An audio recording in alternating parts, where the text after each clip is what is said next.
to the second video overview of Module 4, Contradiction. In all the term papers that I have read, this word contradiction, or contradicts, is probably the most misused. Contradiction does not mean disagreement, nor vice versa. If one philosopher criticizes another, he or she is not necessarily contradicting the other. Critically and strictly speaking, a contradiction is a relation between two propositions or positions that cannot both be true at the same time and in the same respect, and also cannot be false at the same time and in the same respect. Contradiction is most easily seen through the square of opposition. Two propositions contradict each other only when the truth of either one necessarily means the falsity of the other, and the falsity of either one necessarily means the truth of the other. And this happens only between propositions that A have the same subject and predicate, and B differ in both quantity and quality. Opposition means the relation between any two propositions that have the same subject and the same predicate, but differ in quality or quantity, or both. Here we have an image of the traditional square of opposition, where you have a square at which each corner is A, E, I, and O propositions. Contradiction only occurs, strictly speaking, between A and O, or E and I. So, for example, strictly speaking, the only two propositions that are contradictory are, for example, all LaSalle students are terrorists.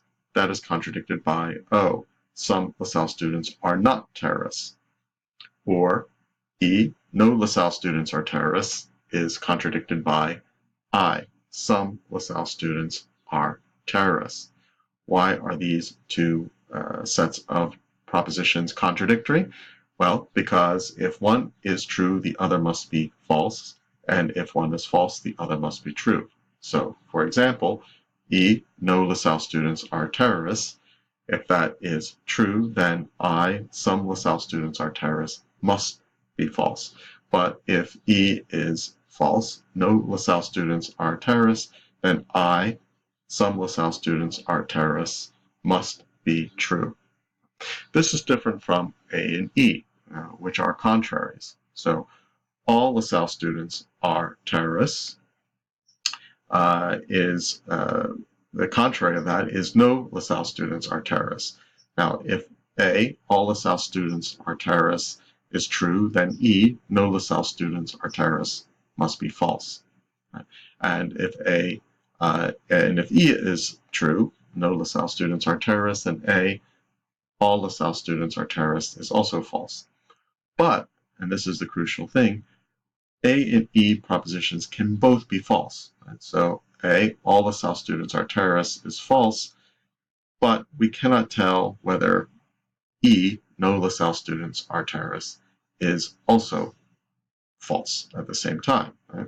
So it could be false that all LaSalle students are terrorists, but it could still be true that some LaSalle students are terrorists. And so contraries is one where if one is true, the other is false, but both can be false. Right? So you don't have a strictly speaking, a contradiction.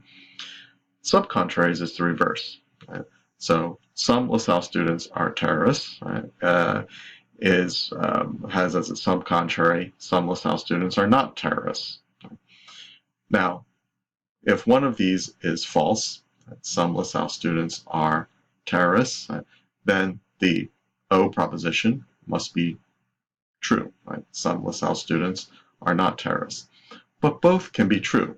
Right? So some LaSalle students are terrorists can be true, and some LaSalle students are not terrorists also can be true. Right? So here in a subcontrary, what you can do is if one is false, then you can infer that the other is true.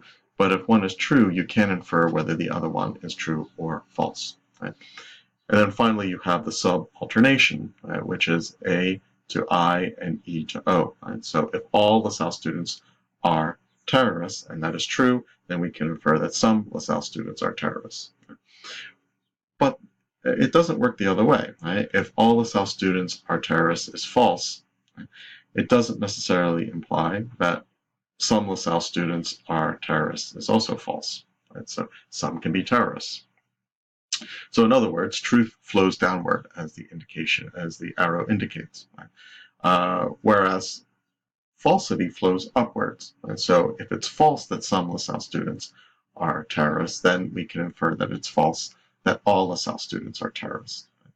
But if it's true that some LaSalle students are terrorists, we cannot infer that it's true that all LaSalle students are terrorists. This may take a little while to sink in, but we shall have plenty of time to practice in our web conference. So, to sum up, contradiction. Of two contradictories, if one is true, the other is false, and if one is false, the other is true. In contrariety, contraries cannot both be true, but they can both be false. To refute an A or E proposition, you do not need to prove its contrary, only its sub-contradictory. Sub-contrariety, sub-contraries cannot both be false, but both can be true. And in subalternation, subalternates are propositions whereby if the universal is true, then a particular of the same quality must be true, but not vice versa. And if the particular is false, then the corresponding universal of the same quality must be false, but not vice versa. So, as we mentioned before, falsity flows or rises upward in subalternation, truth flows downward only.